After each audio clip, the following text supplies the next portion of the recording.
જેના ઘરમાં આ 5 દેવતાઓની સ્થાપના ક્રમથી નથી કરવામાં આવી, તે ભક્તોએ આજથી જ પોતાના મંદિરમાં ક્રમથી આ 5 દેવતાઓની સ્થાપના કરવી જોઈએ. ગણપતિ ભગવાન, માતાજી, વિષ્ણુ ભગવાન, સૂર્યનારાયણ અને શિવજી, આ 5 દેવતાઓ આપણા ઘરના મંદિરમાં હોવા જોઈએ અને એમની નિત્ય પૂજા ઉપાસના થવી જોઈએ.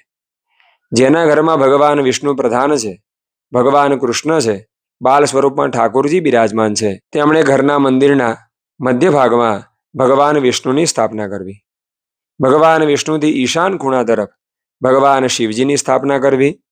ત્યારબાદ અગ્નિ ખૂણા તરફ ગણપતિ ભગવાનની સ્થાપના કરવી. નૈઋત્ય ખૂણા તરફ ભગવાન સૂર્યનારાયણની સ્થાપના કરવી અને આ ચિત્રમાં બતાવ્યા પ્રમાણે વાયવ્ય ખૂણા તરફ માતાજીની સ્થાપના કરવી.